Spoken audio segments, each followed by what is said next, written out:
When my husband died, the world didn't end with noise. It ended with silence. I remember that morning so clearly. The house smelled like coffee and rain, the kind of morning where the light comes through the curtains in soft stripes. Charles had been sick for months, and deep down I knew the end was near. But I still wasn't ready.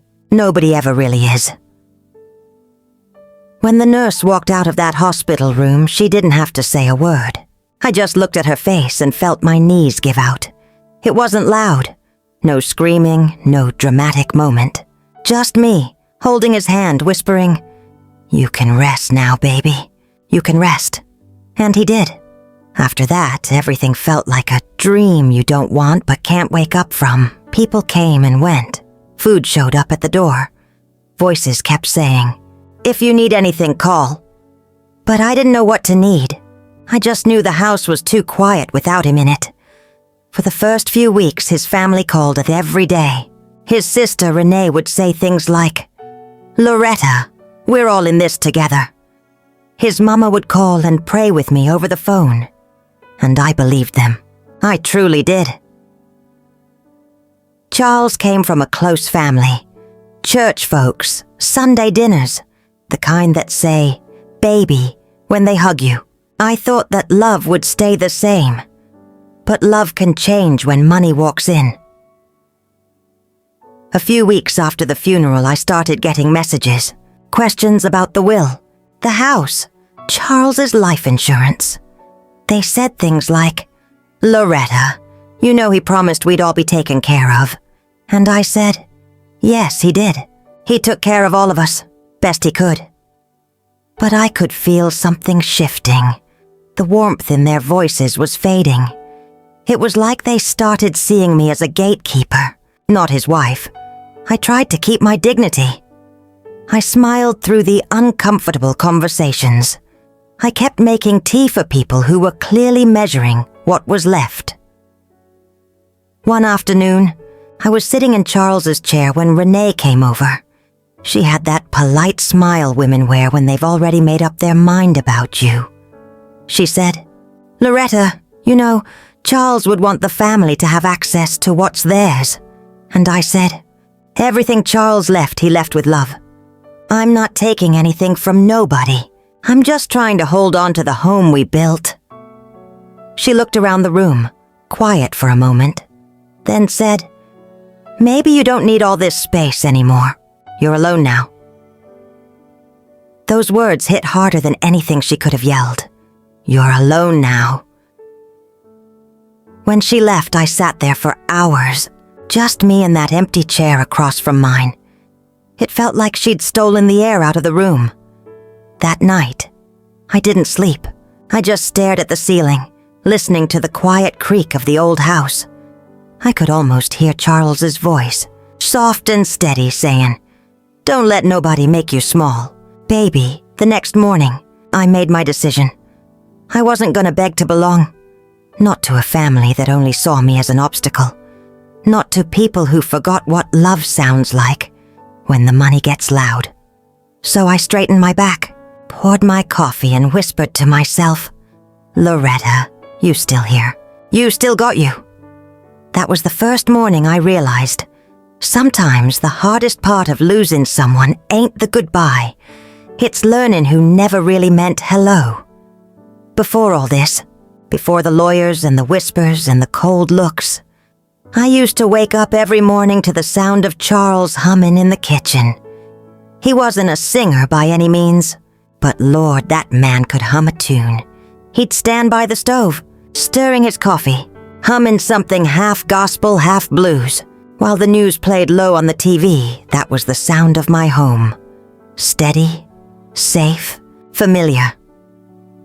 We'd been married 38 years. We met back when I was 24, working as a receptionist at Dr. Carter's clinic in Savannah. Charles was a maintenance supervisor at the shipyard. Big hands, soft eyes, always smelled faintly of motor oil and peppermint. I remember the first time he asked me out. He said, "Miss Loretta, you think I could buy you a cup of coffee without you thinking I'm trying to get free medical advice?" I laughed so hard I almost dropped a stack of files. That's how it started. Coffee, laughter, and an ease that never left. We married a year later in my mama's backyard, under a magnolia tree. The day was hot, the kind that makes your curls stick to your forehead, but I didn't care. When I saw him standing there in that tan suit, I knew I was walking toward forever. Charles wasn't rich, but he was reliable. He worked hard, paid bills on time, kept his word. He used to say, "Loretta, I may not have much, but you'll never have to wonder if I love you." And I never did, not once. Our daughter Tanya came along 2 years later. Sweetest little thing, always smiling, always humming like her daddy. She was Charles's pride and joy. He'd come home from work, lift her high in the air, and she'd giggle till she hiccuped. We didn't have much, but our home was full of noise, of food, of love. Sundays were sacred. Church at 10, dinner at 2, fried chicken, collard greens, cornbread, and laughter that carried down the block. And every Sunday evening, without fail, Charles's family would come by. His mama, Miss Ruby, was a soft-spoken woman who smelled of lavender and starch. His sisters, Renee and Carla, would bring sweet potato pie or banana pudding. The house would be full of voices, teasing, gospel records, and dominoes clacking on the table. I liked those days. I felt like I belonged. Renee and I got along fine in the early years. She was sharp, opinionated, but she had a good heart back then.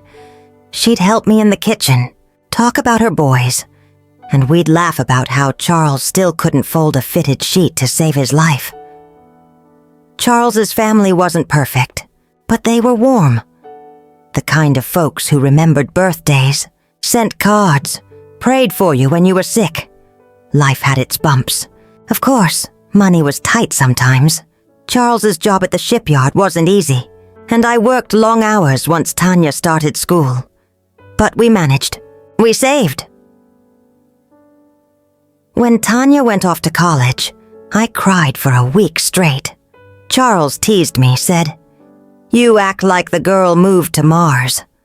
And I said, "Might as well be. That house too quiet without her." He just smiled, kissed my forehead, and said, "Guess it's just you and me now, baby." We found new rhythms. Friday dinners out, early morning walks, game nights with friends, simple things, happy things. Then, a few years back, Charles started slowing down. At first, I thought it was just age. He'd come home from the garden and say, "Loretta, my back ain't what it used to be." We'd laugh it off. But soon, it wasn't just his back. He'd lose his breath walking from the porch to the mailbox. His hands would tremble when he tried to write. Doctors ran tests. I still remember the day we sat in that small, cold office. The doctor looked at us with that careful tone people use when they're about to change your world. He said, "Charles, it's congestive heart failure." Everything after that came in waves. Hospital visits, medications, appointments, hope and fear all mixed together. Charles stayed strong. He always did. Even when he couldn't work anymore, he'd say, "I ain't done living, Loretta.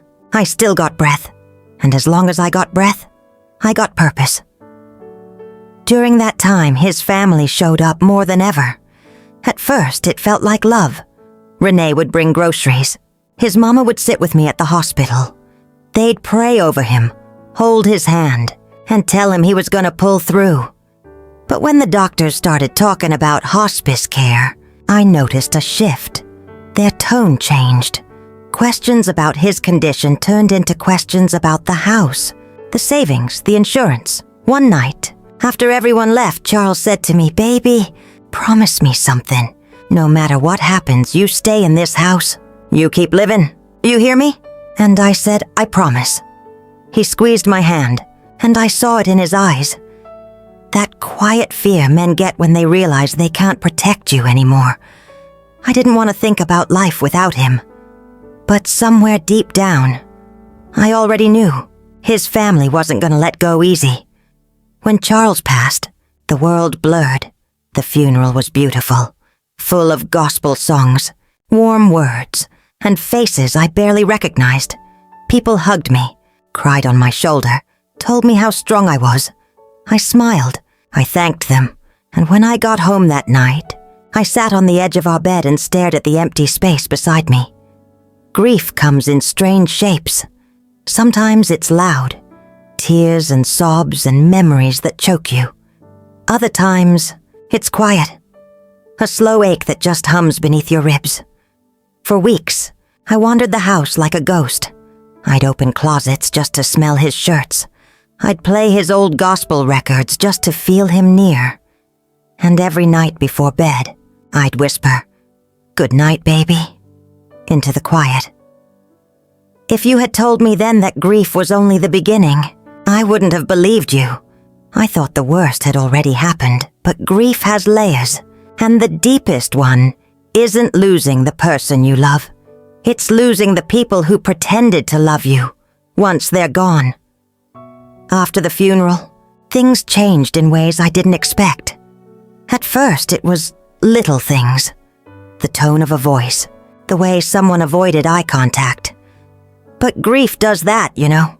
It rearranges people. Some grow closer, some drift away, and some show you who they really are.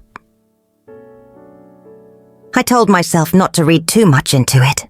Renee and Carla had been good to me during Charles's sickness. They helped. They prayed. They showed up. So when they started visiting less, I thought maybe they were just busy. But the calls that did come felt different. "Loretta," Renee said one afternoon, her voice all syrup and sweetness. "I was thinking, what's your plan now? You know, with Charles gone, this house might be too much for you to handle alone." I laughed it off. "I'm fine, Renee. This house keeps me busy. It's what keeps me going." She said, that hum that ain't really agreement. "Well, you do what you think best. But you know the family's got rights too. Charles had blood, you know. He wouldn't want things to get messy." That word, messy, hung in the air. I remember hanging up the phone and sitting real still. For a long time, I didn't know what she meant.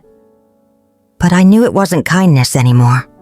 A week later, Tanya came by. My sweet Tanya, my only child. She'd been staying busy. Work, her kids, her husband Marcus. That phone of hers always in her hand. She walked in, smelling like coconut oil and expensive perfume, looked around and said, "Mom, you really should think about selling this place. It's old and the taxes are crazy." I looked at her trying to smile. "This is my home, baby. Your daddy built that porch with his own hands. Every creak in this floor's got a story," she sighed, half distracted, half annoyed. "Mom, you can't live in memories. It's not practical. You could move in with us. The kids would love it." I laughed, but it didn't feel real. I could tell by her tone. She wasn't offering. She was planning. It wasn't love that made her say it. It was management. Over the next few weeks, it seemed like everyone had advice for me. Sell the house, move closer to family, downsize, let go. Every call, every visit felt like they were building a case. A gentle, polite case to remove me from my own life. I kept telling myself it was grief talking, that they meant well. But the more they talked, the smaller I started to feel. Then one afternoon, the mail came. There was an envelope with my name on it. No return address. Inside was a letter from the insurance company. Turns out, the small life policy Charles had, the one we'd agreed would cover funeral costs and a few bills, had been claimed. Not by me. By his sister, Renee. My hands started shaking. I called the company, and they said the paperwork had her name listed as alternate beneficiary, something Charles had signed years ago when he first got the plan. I sat there, holding the phone, hearing words like finalized and processed, but not understanding how kindness could twist so quiet. When I called Renee, she didn't even flinch. "Oh, Loretta, honey," she said, all soft and fake. That was just something Charles did way back. Don't take it personal. I took a deep breath. Renee, it wasn't about the money. It's about respect. Well, she said, her tone changing. Respect goes both ways. Charles was my brother before he was your husband. That one cut deep. I hung up before I said something I'd regret. And then I sat there in the dark for a long time. Just me, that letter, and the sound of the refrigerator humming. The house suddenly feeling bigger, emptier. Tanya came by that weekend. I told her what happened. She frowned but didn't look surprised. Mom, you know Aunt Renee's always been like that. Just let it go. It's not worth fighting. Not worth fighting, I said softly. Tanya, your father worked his whole life. That money was supposed to make sure I could live peaceful. She rolled her eyes just a little. That quiet kind of disrespect that hurts more than yelling. Mom, you always make everything about pride. It's just money. But it wasn't just money. It was dignity. It was love, turned into a transaction after that Tanya's visits got shorter. She'd come by, scroll on her phone, half listen when I talked. She'd say, Mom, you should really get online. Everything's easier if you just pay bills on your phone. I didn't want to tell her I barely knew how. That I missed paper letters, real voices, and slow mornings where people actually looked at each other. So I just nodded and smiled. That's what older folks do. We make peace where we can. But inside, I was lonely. Not the kind of lonely that comes from being alone, but the kind that comes from being unseen that afternoon. I decided to call Tanya, just to hear her voice. The phone rang, and she picked up whispering, Mom, I'm in a meeting. Can I call you back? She didn't. That night, I scrolled through her social media. Pictures of her at brunch, the kids at the park, smiles and sunlight. Not a word about her father. Not even one post about the man who raised her. My chest tightened. I closed the app, sat in silence, and said out loud to no one, maybe grief skips generations now. As the months passed, the family stopped checking in altogether. No Sunday dinners, no phone calls, no holiday invites, just silence. I tried to fill my days, join in the community center, walking to the market, even starting a little garden in the backyard. But grief sat beside me at breakfast, followed me to bed at night. Then came the letter. Official envelope. County seal. It said the family had filed for partial ownership review of Charles's estate, the house included. That's when I knew. This wasn't about family anymore. This was about control. I called Tanya again. She came over that evening, looking restless. Mom, I told you this might happen, she said. I looked at her, tears in my eyes. You told me or you helped them? She didn't answer right away, just stared at her nails. Then she said softly, Mom, you're not getting any younger. Maybe it's time to simplify things. That word again, simplify. I wanted to scream, but instead I whispered, You sound just like them. She sighed, gathered her purse and said, I'm just trying to make sure you're taken care of. When she left, I stood by the window and watched her car drive away. The streetlights glowed soft and lonely, and I realized the people I once called family were starting to look at me like a burden they couldn't wait to set down. That night, I sat in Charles's old chair, held his picture in my hands, and said, Baby, I kept my promise. I stayed in this house, but they coming for it now. A tear fell on the frame, and I wiped it quick, because even in my pain, I heard his voice in my head. Loretta, don't let bitterness live where love used to be. So I didn't, but I also knew love alone wasn't going to keep me safe. I still remember the day the letter came, the one that would change everything. It was a gray Tuesday morning, the kind where even the sun seems too tired to shine. I was sitting at the kitchen table with my cup of tea, going through the mail, bills, catalogs, a church flyer, and then one envelope that felt heavier than the rest. It had my name on it, typed neat, with an address I didn't recognize. When I opened it, my hand started shaking. It was from a lawyer, Renee's lawyer. It said I had 60 days to provide documents proving my right to the house. They were challenging the will, claiming Charles never properly updated it after we married, and that the property technically belonged to the Jenkins family estate. For a moment, I just stared at the paper. The words didn't make sense at first. Then they started to sink in, and I felt something inside me go cold.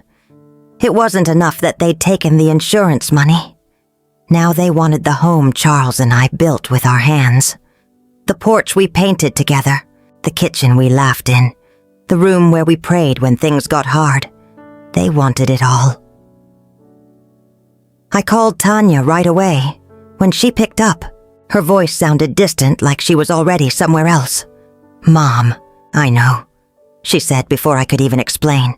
"Aunt Renee told me they were thinking about that." "Thinking about that?" I said, my voice trembling. "Tanya, they're taking legal action. They want to throw me out of my own home." She sighed. "Mom, calm down. Nobody's trying to throw you out. They just want things to be fair." Fair. That word hit me like a stone. Fair. After all those years of me cooking for every Sunday dinner, cleaning their house when Charles's mama was sick, driving Charles to work when he lost his car, standing by his side through every hard time. And now, fair meant fighting for a roof over my head. I said softly, "Tanya, baby, you were raised in this house. You remember the nights your daddy read to you right there on that couch. You remember the smell of cornbread and Sunday music." "I remember, Mama," she said. "But memories don't pay bills. You can't live in the past."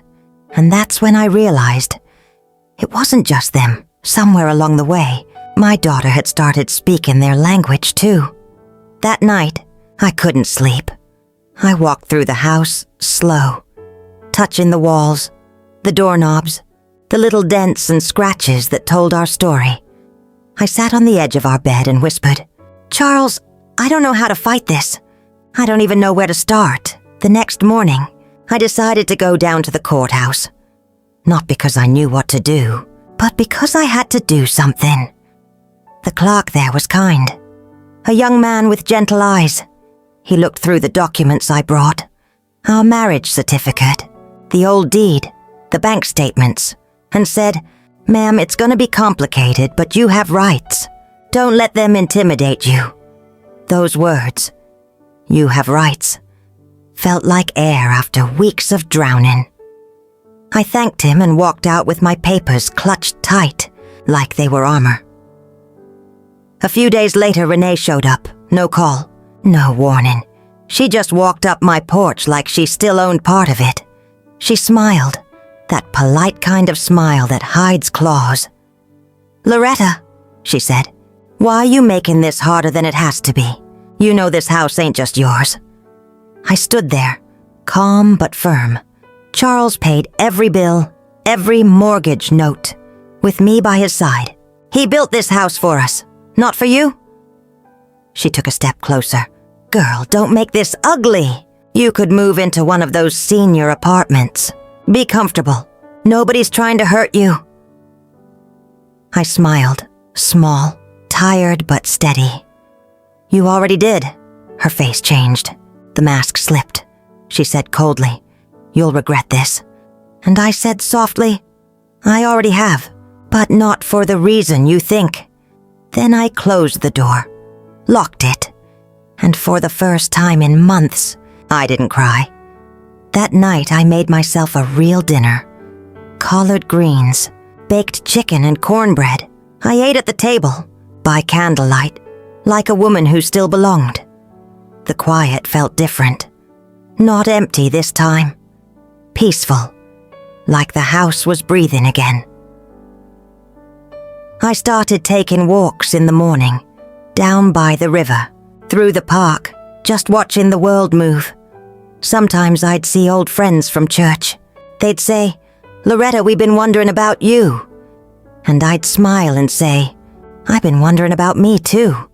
One Sunday, I went back to church for the first time since Charles's funeral. The choir was singing "His Eye is on the Sparrow." I sat in the back pew, hands folded, heart heavy but open, and when the preacher said, "Sometimes God has to remove people so you can see who He really is," I felt the tears come, not from pain this time, but from something close to peace. After service, an old friend named Marjorie came up and hugged me tight. She said, "Girl, where you been hiding? You still look like you got light in you." I laughed a little. "It's dim, but it's there," she said. "Come join us for lunch sometime. We got a little group that meets on Tuesdays. Nothing fancy, just good company." And that's how it started. Lunches, laughter, small talk that grew into real talk. Slowly, my life started stretching again, reaching for sunlight after a long winter. But the legal case didn't disappear. There were meetings, letters, threats of court. Tanya stopped visiting altogether. Every time the phone rang, I felt my chest tighten. Then one afternoon, I got a message from her, short and cold. "Mom, I think it's best if you let the lawyers handle it. I don't want to be in the middle." "No, I love you. No, are you okay?" "Just distance." I put the phone down and whispered, "Maybe love don't die. Maybe it just moves out when the rent gets too high." Weeks went by. I stayed busy, took my walks, went to Marjorie's lunches, even started joining her for yoga on Thursdays. At first, I laughed at the idea. Me, stretching in a room full of women half my age. But the more I went, the more I felt free, like I was relearning how to live in my own skin. Every time I rolled up that little yoga mat, I'd think, "Charles, you'd be laughing if you could see me now." And maybe he was, somewhere. Then, one afternoon after months of silence, Tanya showed up. No text, no call. Just her, standing on my porch like she used to when she was little, waiting for me to open the door. I opened it slow. She looked tired, not angry, not smug, just worn. "Mom," she said softly. "I didn't know they were going to take it this far." I nodded. "I know, baby, but you still let them try?" Tears filled her eyes.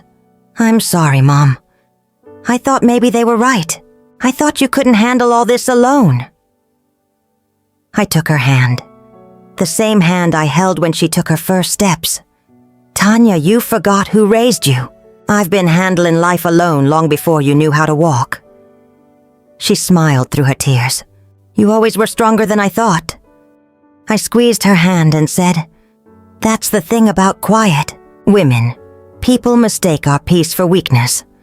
That was the moment I stopped, asking why things happened, why they turned on me, why my daughter drifted away, why I had to fight so hard just to keep what love built. Some questions don't need answers. Some just need closure. So I stopped fighting their noise, and I started building my peace. The court battle dragged on for almost a year. Letters, papers, appointments, lawyers, talking in circles while I sat there just wanting my home back. But through it all, I kept my head high. I prayed every night, not for victory, but for peace, because peace was worth more than any signature, any settlement, any house even. I told God, "If you mean for me to stay here, let it be. But if you mean for me to move on, show me how to do it with grace." And somehow, He did. It was a warm spring morning when I got the news. The judge ruled in my favor. The house was legally mine, fully, finally quietly mine. I didn't jump or scream. I just sat on the porch steps and let the tears fall. Not loud ones, the soft kind that come from gratitude. I looked up at the sky and whispered, "Thank you, Charles. Thank you for leaving me enough love to fight for." That evening, I made myself a little celebration dinner. Baked salmon, collard greens, and sweet tea. I lit a candle on the table and said out loud, "Here's to peace that don't need permission." After that, I started living again. Slowly, but fully. I joined Marjorie and the other ladies twice a week for yoga. At first, my body complained. All those stretches and bends made me laugh at myself. But each time I went, I felt a little lighter. I started taking walks by the river every morning. I'd wave to the same joggers, nod to the same fishermen, and sometimes just sit on the bench and watch the world wake up. The air smelled different now. Not heavy anymore. Sometimes I'd talk to Charles while I walked. "See me now, baby?" I'd whisper. "I'm doing all right." And in the wind, in the rustle of the trees, I'd feel something that almost felt like him answering back. Tanya started coming around again. At first it was awkward. Short visits, polite talk, both of us careful with our words. But over time, the edges softened. One afternoon she brought the kids over. They ran through the house laughing, playing, filling every quiet corner with noise again. For a moment, it felt like life had pressed rewind. Like I could hear Charles humming in the kitchen. "Smell Sunday dinner cooking." Tanya stood in the doorway, watching her children chase each other down the hall. She said, "Mama, I'm sorry for all of it. I should have stood by you." I smiled, reached out and took her hand. "Baby, life teaches us when we're ready to learn. I forgave you long before you asked." She cried then. Soft, broken tears that washed the distance away. We sat at the table together, hands joined, not saying much. Sometimes forgiveness don't need words. That summer, I decided to redecorate the house. Not fancy, just little things. New curtains, brighter paint, flowers on the porch. I gave the place a new smell, fresh lemon and lavender. I bought myself a soft yellow armchair and set it by the window where the sun hits just right in the morning. That became my thinking. Chair. Where I'd sit with coffee and watch the world move on, slow and beautiful. People started noticing the change. Neighbors waved more. Church folks stopped by to check in.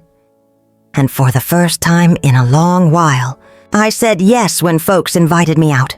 One day, Marjorie said, "Loretta, you ought to get a little phone plan with data. We post pictures of our lunches. You missing out." I laughed. "Girl, I barely know how to answer the one I got." But she insisted, and I gave in. Soon enough, I had a new phone. Simple, but mine. Tanya helped me set it up.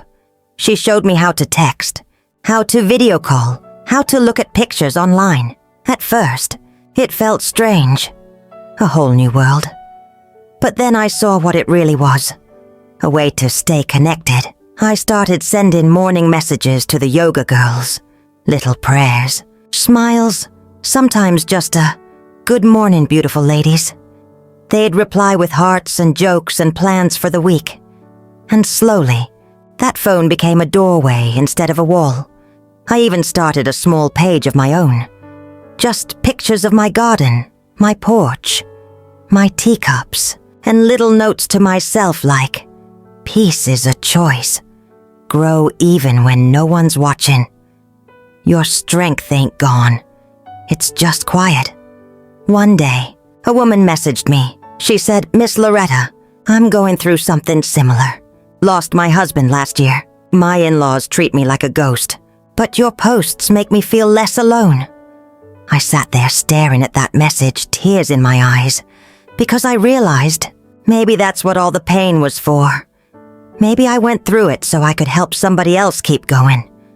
I wrote her back, "Baby, you don't need anyone's permission to heal. The peace you seek already lives inside you." A few months later, I invited Marjorie and the yoga girls for lunch at my place. I cooked like old times. Macaroni and cheese, fried catfish, sweet tea, and peach cobbler. They laughed, told stories, and filled the house with the kind of sound I hadn't heard in so long. Joy. After everyone left, I stood in the doorway, looking around at the plates, the crumbs, the sunlight spilling across the floor. and I said softly, "This house ain't empty anymore." That evening, I sat in my yellow chair with my tea and my thoughts. I looked at a picture of Charles, the one where he's wearing that old denim jacket, smiling with his eyes like he knew something I didn't. I said out loud, "You were right, baby. You told me not to let bitterness live where love used to be. I didn't. I let peace move in instead. And in that quiet, I swear I felt warmth. Not from the sun, but from something deeper, like love never really dies. It just changes address. I started keeping a little routine after that. Simple, peaceful, sacred. Mornings, coffee, scripture, walk by the river. Afternoons, yoga or lunch with the girls. Evenings, music, tea and gratitude. Sometimes I'd still think of the past, of Charles, of the hurt, of the family who shut me out. But I learned something. Not every goodbye is punishment. Some are protection. And maybe, just maybe, God had to close a few doors so I'd finally open the one that led back to myself. That summer ended with the kind of day that feels like a blessing. Warm breeze, soft sky, laughter from the kids next door. I sat on the porch swing, my phone buzzing with a message from Tanya. "Love you, Mom. Dinner soon?" I smiled, typed back, "Always, baby. You just say when." And as the sun went down, I whispered, "Peace. That's all I ever wanted. And it's finally mine." I never thought peace would look like this. I used to imagine it meant everything going back to the way it was. Me and Charles sitting in the kitchen, laughing, the house full of family, Sunday dinners that stretched into the night. But life don't ever rewind that way. Peace, I learned, don't mean getting everything you lost back. It means learning how to love what's still here. These days, my mornings are quiet. I wake up early, before the city noise starts. The first light slips through my curtains, soft and gold, like the world whispering good morning. I make my coffee just the way I like it. 2 spoons of sugar, a splash of milk. Then I sit in my yellow chair and just breathe. Sometimes I talk to God. Sometimes I talk to Charles. And sometimes I just listen to the hum of the fridge, the tick of the clock, the small, gentle sounds of a life that kept going. It's in those little moments I realize I ain't lonely. I'm just quiet now. You see, I used to be afraid of silence. When Charles died and the family drifted away, the house got so still it hurt. The kind of stillness that made you remember every laugh that used to fill it. But silence can heal too. If you let it, silence can be kind. It can show you where your strength hides when no one's watching. Now, I fill that silence with things that make me whole. The rustle of my plants when I water them. The sound of my own laughter when I forget I'm alone. The tiny click when I take a picture for my little online page. Funny how I used to think technology was cold and distant. But now, it's my bridge. A small light that reaches other hearts like mine. Every week, I get messages from women all over. Widows, mothers, grandmothers. Each one with a story that could break your heart and rebuild it in the same breath. They tell me how they found courage again. How they started walking by the river too. How they forgave the people who forgot them. And I realize we're all just trying to love ourselves through the pain. Maybe that's what being alive really means. Not avoiding heartbreak, but surviving it with softness still in your spirit. Sometimes, I still visit Charles's grave. I bring flowers, not store-bought, but from my garden. Sunflowers mostly. They were his favorite. I sit down, brush the leaves away and say, "I'm doing good, baby. You'd be proud." I tell him about Tanya and the grandkids, about how the house looks now, about how I finally learned to send emojis. And I laugh, just a little, because I can almost hear him teasing. "Look at you, tech-savvy woman." Then I close my eyes, and for a second, it feels like he's sitting right beside me again. Not gone, just different. A few weeks ago, Tanya brought the kids over for dinner. They ran through the same hallway where she used to play, their laughter bouncing off the walls like music. She stood in the doorway, watching them, and said, "Mama, I finally get it. You were never trying to control anyone. You were just trying to keep love from falling apart." I smiled and said, "Baby, love don't always stay the same, but it can still stay kind." She nodded. Then she reached over and hugged me. Tight. Long. The kind that says thank you without words. Later that night, when the house was quiet again, I looked around. The dishes still in the sink, the toys left on the floor, and I realized how grateful I was. Not because everything turned out perfect, it didn't, but because I found myself again. Because I learned how to stand alone and still feel whole. Because I learned that quiet strength is still strength. Sometimes, when I scroll through my phone before bed, I see old pictures. Me and Charles at the lake, Tanya on her first day of school. All those birthdays and summers that live now only in memory. I don't cry anymore when I see them.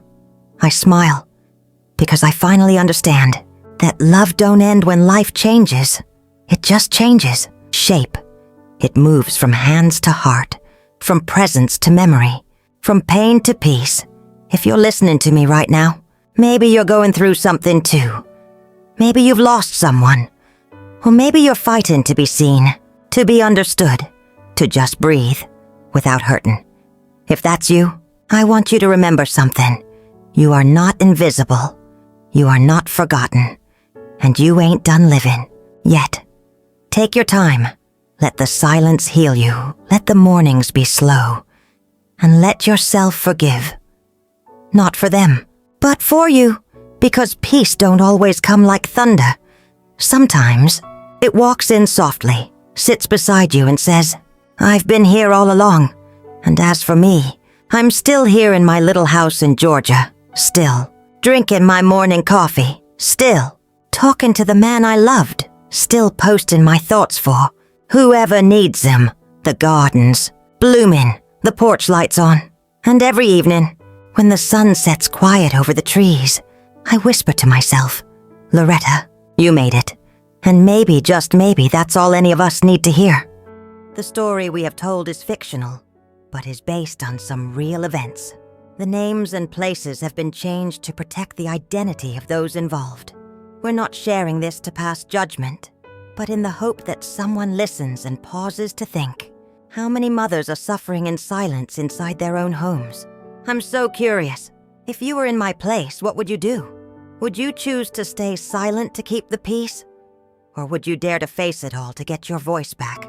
I want to know what you think, because every story is a candle that can light the way for someone else. God always blesses,